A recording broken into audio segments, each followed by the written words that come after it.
Welcome back, guys. Movies are notorious for having terrible tie-in games, and we've collected up the absolute 10 worst of these games. If you manage to survive through it, and you like what you see, jump on our Facebook page and tell us what you think. And number 10 is the Smurfs Dance Party for the Wii. It's a basic dance party game with every track a Smurfs-based recreation. Such hits include Smurf This Way and We Like to Smurf It.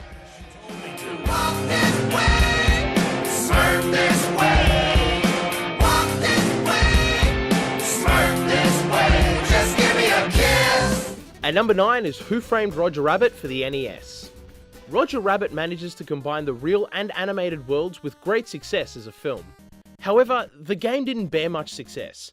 Every stage is an awful blend of bad platforming and terrible storytelling.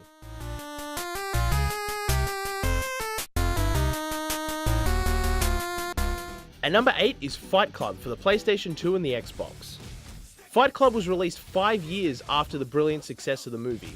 It not only missed the point of the film, but insulted it by making it a generic fighter with bad controls and no relation to the movie.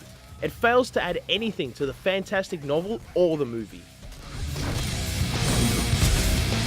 And number 7 is Jaws for the NES. Possibly one of the easiest games ever, Jaws takes less than an hour to complete. It simply has no varied or challenging content. It's mostly shooting fish in a barrel, followed by a whole minute of fighting the menace that is Jaws.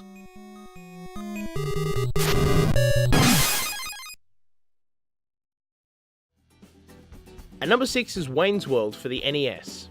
It's hard to believe that this game, so simple and uncreative, could be related to the movie. It's a basic platformer with nothing to do with the movie, except Wayne saying quotes from the film between levels.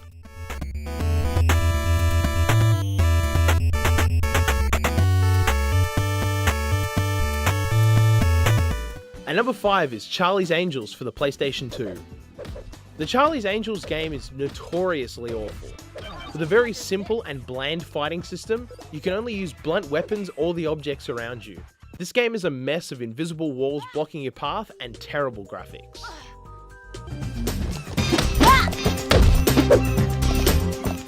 And number 4 is Friday the 13th for the NES. Friday the 13th fails to be scary. During the game, you play as the camp leaders who are being killed off one at a time by Jason.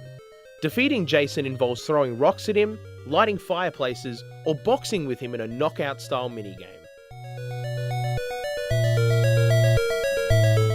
And number 3 is Superman: The New Adventures. More commonly known as Superman 64, this game is awful on every level. The game's controls, graphics, and gameplay are clunky and tedious.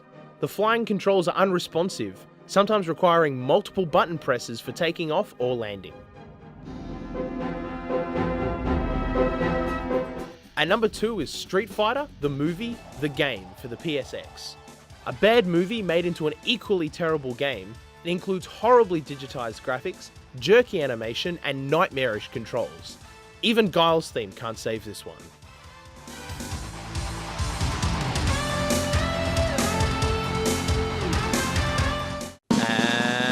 And the number 1 worst movie-based game is E.T. for the Atari 2600. E.T. sets the bar for being bad.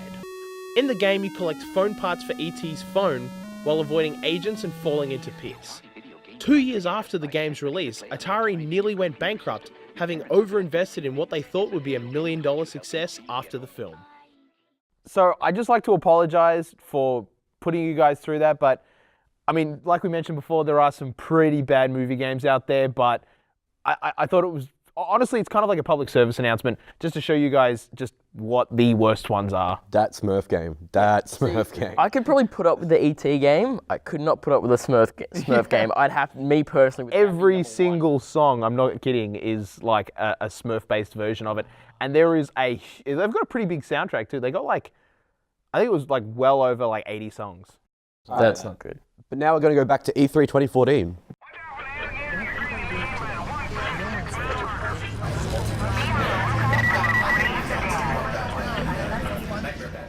So I'm here with John Mamias from CD Projekt Red. How are you going? Doing great, man. It's great. We just saw The Witcher 3, and I can't believe, like, there's some things in that game where you just all right, so we'll start.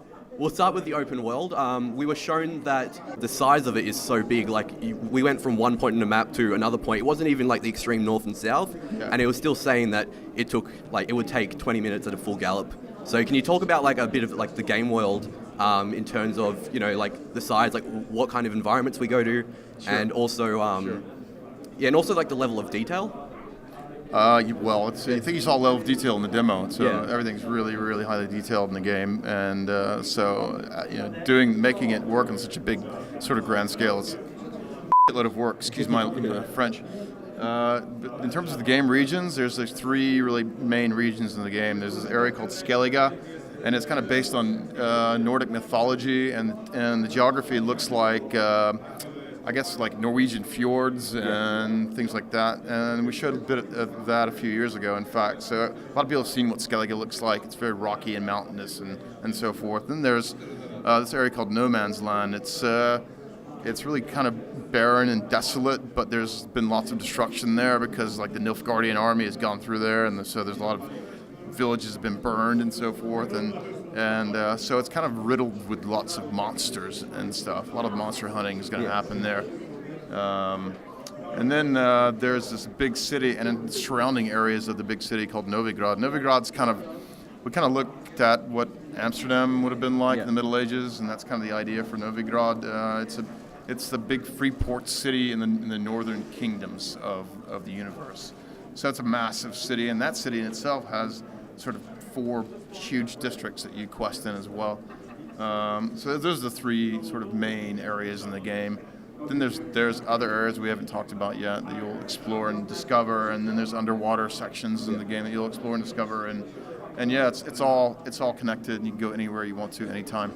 The combat in the game is, I believe it's been overhauled. Now it's it's really fluid, and you also have like a few like different powers and things that you can not only just use, but you can combine with other environmental effects. Like in the demo, there was like this gas cloud and swamps that you could actually use your Igni sign on and blow up. So there's going to be lots of these kinds of environmental things in the world that you can interact with using your powers, and it can do some damage. We've got a multi sort of stage destruction system as well in the game, which we didn't show off, and it's a physics system. So you can you can burn some part of a roof of a house, and the roof will basically fall down and might damage somebody on the inside. So it's not really common to see that in really such big RPGs, so we're really proud of that system as well.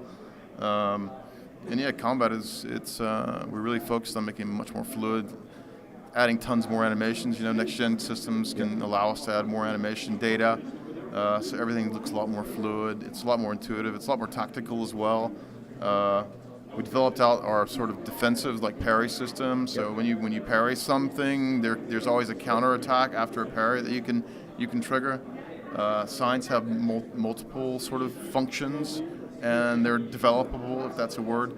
But of course, the focus for combat is on swordplay, because the Witchers are sort of sword masters. So there's just tons and hundreds or thousands of animations just built around swordplay. Awesome. I want to talk a little bit about the quest, because not only are there choices within the quest that really affect what happened in the story, but also intersecting quests. Yeah, I showed something the other day on stage. It's a monster hunting quest, and you're on a monster hunt, but it's a big open world of random encounters, and there's points of interest. So the paths of hunting down monsters can always intersect with something that's happening in the game and our sort of natural ecosystem. And then there's huts with characters in them. There's all kinds of stuff that you can just run into, and if you do and you interact with it in the right way, it might unlock a different quest. And so the whole game is really intricately branched and so forth. So it's going to be really interesting for people to play, and it's kind of going to feel emergent in a way, I think. Yeah, it will be really interesting. It's such a shame that I have to wait till February to actually play it. But thanks for talking to us. Thank you. Can you tell us what platforms will be out and the exact, or do you have an exact release date just yet? It's February 25th, or 25th, I think. It's going to be on PC. It's going to be on PS4 and Xbox One. All right. Thank you. Thanks.